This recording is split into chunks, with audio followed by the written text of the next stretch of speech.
Hat trick కొట్టేందుకు ready అయిపోయారు Hindupuram MLA cine hero Balakrishna. హిందూపురంలో మూడోసారి ఎమ్మెల్యేగా టీడీపీ జెండా ఎగరవేయడమే కాదు, రాష్ట్రంలో కూటమి గెలిపే లక్ష్యంగా క్యాంపెయినింగ్ షురూ చేశారు.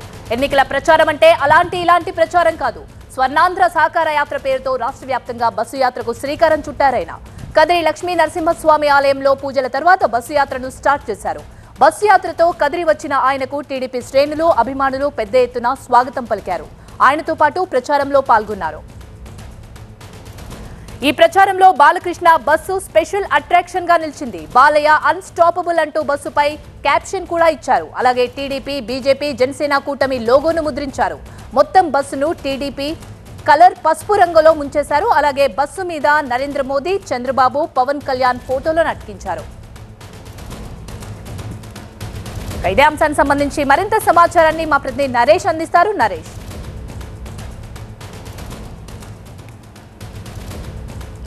ఇప్పటి వరకు టీవీలో బాలయ్య అన్స్టాపబుల్ టాక్ షో మాత్రమే చూశారు. ఇవాళ నుంచి కూడా బాలయ్య అన్స్టాపబుల్ బస్ యాత్ర మరి కాసేపట్లోనే ప్రారంభం కాబోతుంది. అంటే మొత్తం రాయలసీమ వ్యాప్తంగా 11 నియోజకవర్గాల్లో బాలకృష్ణ చేపట్టినటువంటి ఈ స్వర్ణాంధ్ర సాకార యాత్ర ఇవాళ మరి కాసేపట్లోనే ప్రారంభం కాబోతుంది. ఉదయం కదిరి చేరుకున్నటువంటి బాలకృష్ణ కదిరి లక్ష్మీ నరసింహస్వామి ఆలయంలో ప్రత్యేక పూజలు చేశారు. ప్రస్తుతం ఆయన గిరిజనులతో ఆత్మీయ సమావేశంలో పాల్గొన్నారు.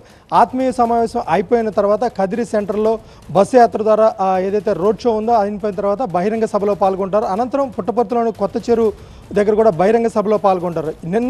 ఇవాళ చూసుకున్నట్లయితే ఇవాళ పుట్టపర్తి అదేవిధంగా కదిరి నియోజకవర్గాల్లో స్వర్ణాంధ్ర సాకార యాత్ర ఉంటుంది. అదేవిధంగా రేపు అనంతపురం అర్బన్ అదేవిధంగా సింగనమల నియోజకవర్గాల్లో బాలకృష్ణ పర్యటించబోతున్నారు. మొత్తం రాయలసీమ వ్యాప్తంగా చూసుకున్నట్లయితే ఇవాళ నుంచే రాయలసీమలో బాలకృష్ణ అన్స్టాపబుల్ ఏదైతే స్వర్ణాంధ్ర సాకార బస్ యాత్ర ఉందో ఇవాళ నుంచి ప్రారంభం కావుతుంది. మొత్తం ఈ యాత్ర మొత్తం చూసుకున్నట్టయితే 11 నియోజకవర్గాల వ్యాప్తంగా కూడా ఈ యాత్ర ఉండేందుకు కూడా ఆయన షెడ్యూల్ కూడా ఖరారు చేసుకోవడం జరిగింది. అయితే మొత్తం 5 రోజుల పాటు జరిగేటువంటి ఈ బస్సు యాత్ర పూర్తి అయిన తర్వాత రాయలసీమలో మొత్తం ఆంధ్రప్రదేశ్ వ్యాప్తంగా కూడా బాలకృష్ణ ఈ యాత్ర చేపట్టే అవకాశం ఉన్నట్లుగా తెలుస్తుంది. అయితే మొత్తం మీద బాలకృష్ణ చేపడుతున్న ఈ అన్స్టాపబుల్ బస్సు యాత్రలో ప్రత్యేక ఆకర్షణగా నిలిచింది ఏంటంటే ఆ బస్సు ఏదైతే బాలయ్య అన్స్టాపబుల్ అని చెప్తూ బస్సు మీద రాశారో, ఇప్పటివరకు బాలయ్యని ఒక టాక్ షోలోనే ఈ విధమైనటువంటి పరిస్థితి చూసాం. కాబట్టి ఇవాళ బస్ యాత్ర ద్వారా బాలయ్య అన్స్టాపబుల్ యాత్ర ఏదైతే చేపట్టబోతున్నారో పెద్ద ఎత్తున కార్యకర్తలు, అభిమానులు అయితే మాత్రం ఎంతో ఉత్సాహాన్ని నింపుతుంది. ముఖ్యంగా అభ్యర్థుల గెలుపుకు, అంటే రాష్ట్ర వ్యాప్తంగా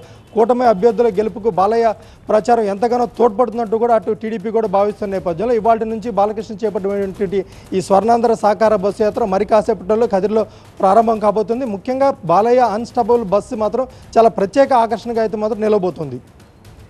రైట్.